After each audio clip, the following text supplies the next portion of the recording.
যখন নাকি আইয়ুব আলাইহিস সালামের জিহ্বার মধ্যে পোকামাকড় চলে আসে, এমনি আইয়ুব আলাইহিস সালাম আল্লাহ তাআলার কাছে ডাক দেয়া বলে, রে মালিক, এতদিন পর্যন্ত আমার ধন সম্পদ চলে গেছে, আমি আইয়ুব বেজার না। আগো রব্বুল আলামিন, আমার স্ত্রীরা আমাকে ছেড়ে চলে গেছে, আমি এই আইয়ুব বেজার না। আমার শরীরে দুর্গন্ধ থাকার কারণে এলাকার মানুষ আমাকে বিদায় দিয়ে দিছে, আমি আইয়ুব বেজার না। আগো রব্বুল আলামিন, আমার শরীরে পছন্দ রেগুলো পোকামাকড় চলে আসছে, আমি আইয়ুব বেজার না। আগো রব্বুল আলামিন, যে জিহ্বা দ্বারা আমি তুমি মালিকের ইবাদত করতাম, যে জিহ্বা দ্বারা আমি আল্লাহর জিকির করতাম, যে জিহ্বা দ্বারা আমি আইয়ুব নারায়া তুমি মালিকের ইবাদত করতাম, ওই জিহ্বার মধ্যে আজকে পোকা চলে আসলো। আগো রব্বুল আলামিন, আমার সারা শরীর নষ্ট হয়ে যাক, আমি আইয়ুব বেজার না। আগো রব্বুল আলামিন, আমি আইয়ুবের জিহ্বাটা সুস্থ রাখো, আমি আইয়ুব খুশি থাকবো। অর্থাৎ আইয়ুব আলাইহিস সালাম শয়তানকে জানায় দে, রে শয়তান, আল্লাহ তাআলা আমার ধন সম্পদ দিয়ে গেছে, আমি খুশি, আমি বেজার না। ধন সম্পদ না থাকার কারণে আমি আইয়ুব আল্লাহর ইবাদত আরো বেশি করে করতে পারবো। শয়তান যখন দেখলো আইয়ুব আলাইহিস সালাম সম্পদ যাওয়ার পরও মালিকের ইবাদত বন্দেগী ছাড়ে না, ধৈর্য ধরে বসে আছে, আবার আল্লাহ তাআলার কাছে গিয়া বলে, রে মালিক, আইয়ুবের সমস্ত স্ত্রীদেরকে বিদায় দেন। আইয়ুব আলাইহিস সালামের স্ত্রীরা আইয়ুব আলাইহিস সালামকে ছেড়ে চলে যায়। তারপর আইয়ুব আলাইহিস সালাম মালিকের ইবাদত ছাড়ে না, মালিকের ইবাদত আর বেশি বেশি করা শুরু করে দেয়। এমনি আইয়ুব আলাইহিস সালামের শরীরে একটা রোগ চলে আসে, রোগের কারণে এলাকার মানুষ আইয়ুব আলাইহিস সালামকে এলাকা থেকে বিদায় করে দেয়। আইয়ুব আলাইহিস সালাম তারপর মালিকের ইবাদত ছাড়ে না। অর্থাৎ আইয়ুব আলাইহিস সালাম একটা পাহাড়ের মধ্যে চলে যায়, পাহাড়ে গিয়ে আল্লাহ তাআলার ইবাদত বন্দী করে।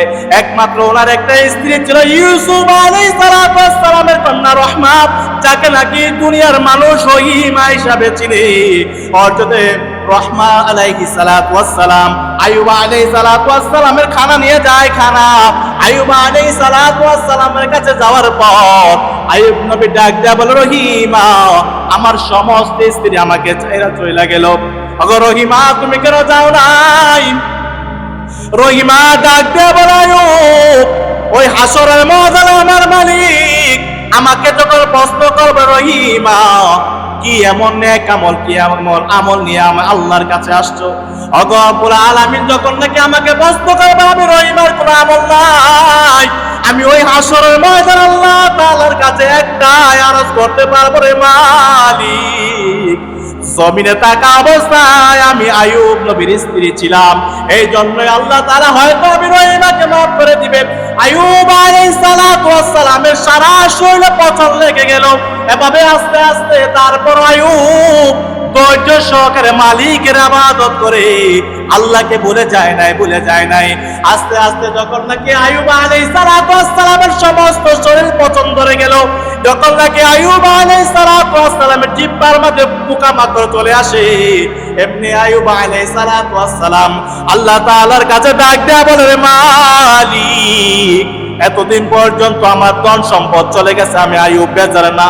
আগো রব্বুল আলামিন, আমার স্ত্রীরা আমাকে ছেড়ে চলে গেছে, আমি এই আইয়ুব বেজার না। আমার শরীরে দুর্গন্ধ থাকার কারণে এলাকার মানুষ আমাকে বিদায় দিয়ে দিছে, আমি আইয়ুব বেজার না। আগো রব্বুল আলামিন, আমার শরীরে পছন্দ রেগুলো পোকামাকড় চলে আসছে, আমি আইয়ুব বেজার না। আগো রব্বুল আলামিন, যে জিহ্বা দ্বারা আমি তুমি মালিকের ইবাদত করতাম, যে জিহ্বা দ্বারা আমি আল্লাহর জিকির করতাম, যে জিহ্বা দ্বারা আমি আইয়ুব নারায়া তুমি মালিকের ইবাদত করতাম, ওই জিহ্বার মধ্যে আজকে পোকা চলে আসলো। আগো রব্বুল আলামিন, আমার সারা শরীর নষ্ট হয়ে যাক, আমি আইয়ুব বেজার না।